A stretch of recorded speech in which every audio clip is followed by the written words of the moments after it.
We are on round 3 of this epic 4-round tournament. Man, you guys know what I've been drinking. I don't. Let's keep going with it. I'm your drinking buddy. All right, drinking buddies. So this flight has been courtesy of Patrick. So thanks again to Patrick. I really appreciate it.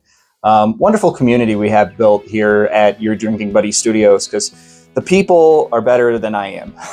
They do a great job of sharing and just doing awesome things for the community, and I'm just so thankful for what they do over there. I think all I can do is shut up and jump in. This is the blue round, blue category.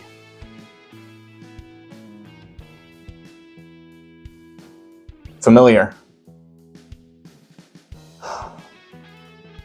It's been sitting in the glass for a while, but this one is smelling pretty hot. A little bit malty, a little bit grainy.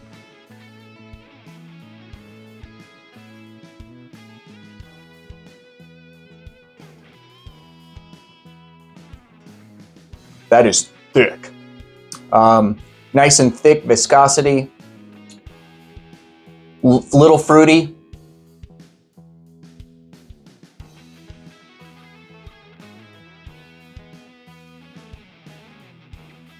A lot less going on in that one than the first one. Good, well balanced, shorter finish than the first one. Less proof going on, less flavor going on. Still good though.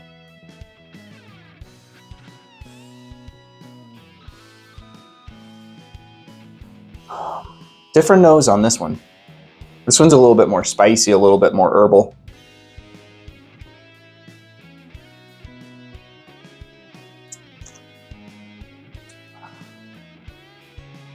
Yeah, I think that's a little nutty. Oh man. That's like peanutty and a little bit caramely. I'm gonna pause real quick. I'm gonna go through these one more time and then I'll pick my favorite. Patrick said these 2 rounds were gonna be really tough, and I think I agree. I'm having a hard time picking a favorite, and none of them is like the other rounds have been better. No offense to these whiskeys, I just feel like some of the other rounds have jumped out at me more as being more competitive, and there's nothing really jumping out as to me here as being like enormously amazing. They're all like good whiskeys. None of them are particularly old, I don't think. There's not much oak notes going. I got a little oak on this one. The first 2 are more honey, and this one's got like a faint oak, so maybe it's getting older whiskey, getting to be older. All right, I can't quit, or I gotta quit dragging my feet on this one. I gotta pick a favorite. It's between this one and this one. I think we're gonna go with C. It's close, it's really close, but C is going to be my favorite, so we will take our 5C and we will get rid of these other reject whiskeys. Just kidding, they were still really good. All right, this one's gonna move on and fight the best of this flight.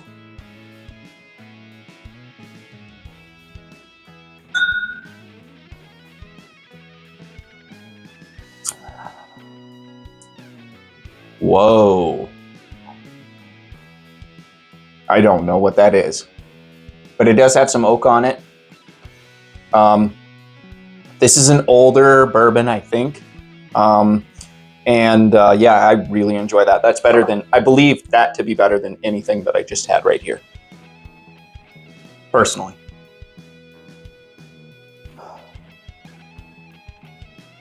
Oh, now this is funky. What am I smelling? I'm having trouble even putting this in words. This is a very specific smell that I don't think I've ever gotten off whiskey, hence why I'm having a hard time putting it into words, but it is like, I think I would call it lychee, like the fruit, lychee. This is lychee. I've never smelled that on a whiskey before. And there's also honey here too.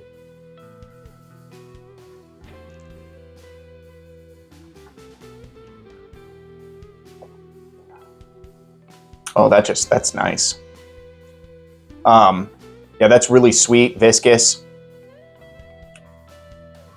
Finish is a little bit complex because it was really strong at first and it dropped off, but then it still went going and it's just kind of more of like a more faint finish, but that's still going on. So I would call that a good finish, even though it does feel like it drops off with like a cliff at first, but you still get some of that, the residual still go on. I don't know if you guys know what I'm talking about here, but that initial finish feels like it's going to be so strong and then that part disappears, but there's still something there. And that part of the finish I would call just like classic bourbon things like vanilla and caramel that carries on into the finish. All right, I got to be honest now. I might be recency bias. I feel like I like those two a lot more than what I had over here. So food for thought. If these are like heavily sought after whiskeys or something, maybe go for these. I really still have no idea what I'm drinking. So he said that each round would be very helpful to people. So I feel like we're comparing similar things. Now this is this is if you mix these two noses. This is really similar to both of these. I'm getting a little oak. I'm getting a little bit of that fruity thing. I wouldn't call it lychee, but you know, I got lychee over here, but this is like fruity honey. That's pretty cool. Is every one A and B and then C is a mix of A and B?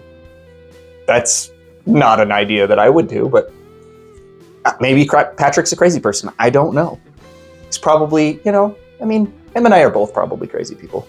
So what are the odds we're both crazy? Because I know I am.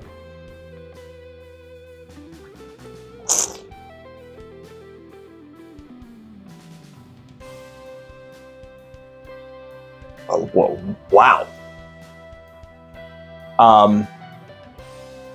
That is like buttery. That is like cake battery.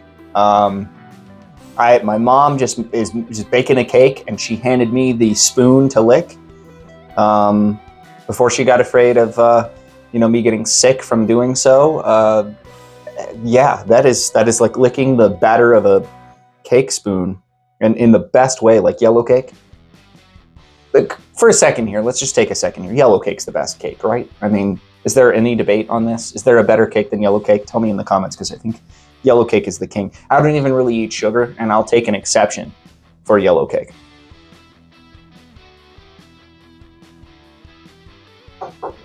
Well, drinking buddies, I'm going to pause here. I'm going to go through these one more time. We'll pick our favorite, and then we're going to go head to head with this one. All right, drinking buddies, we have something truly wild going on here, because this one, it keeps evolving every time I go back to it, because it's got a really nice, like, it almost drinks to me like Angel's Envy cask strength, where you got like bourbony things that, with that port finish coming in to create some nice like fruity sweetness and a little bit of extra oak. And it also tastes a little smoky.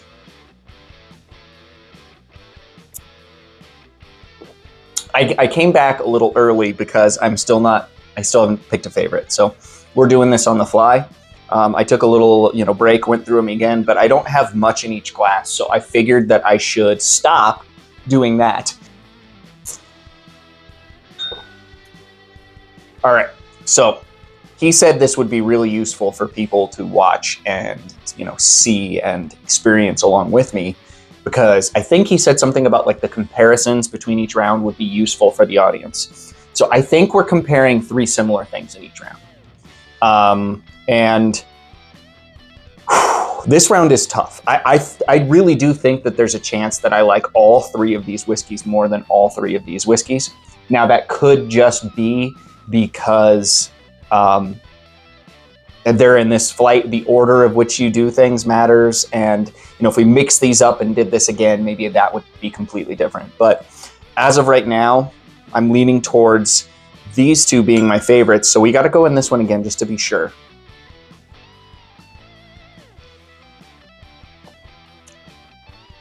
Yeah, this is still really good. In fact, I think it might beat this round, but it's a little flat compared to these 2. And it's still really good. I don't know what I'm drinking up here, so I just have to go off of whim. And a cool thing that happened, share a little anecdote, a cool thing that happened when I finished some of the samples after I finished the rounds, I got wildly different tasting notes off of the second time tasting them. And I think that just goes to show how important it is to drink things blind. Because if I'm drinking a bourbon, I'm like, oh yeah, there's bourbon vanilla, there's cherry, there's vanilla, there's caramel, there's, you know, cinnamon. I get those bourbon notes. You know, I'm drinking a rye. Oh, there's the rye spice and the herbs, and you know, it's there. Those things are there. But when you're drinking something blind, you have no notes and you have no preconceived notions in your brain at all. You might still pick up those same things. You might still say the exact same thing, but you also might not. You might taste it and be like, wow, this is surprisingly orangey, or you know, this one, wow, this drinks like chocolate. This drinks like chocolate milk, you know, whatever it might be. And this is why so much I recommend that you drink things blind. This is our winner. So we're going with A. So 6A is our winner for this round. All right. So let's get these guys out of the way and do our little head-to-head. All right, we had this one first, so we're going to do this one first. And there's not much left, so I can only go once. It's just really got a nice nose. It is fruity, it's oaky, it's a little bit mapley, but not like maple syrup, like real maple syrup, more like fake maple syrup. And I mean that as a compliment. I love real maple syrup, but in a lot of blind taste tests, people prefer the fake stuff. I think it's just because it's like a nostalgic thing. It doesn't necessarily taste better, but it's like nostalgia.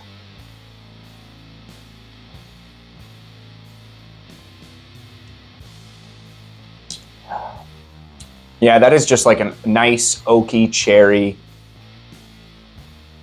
That is a really good whiskey. I dig that.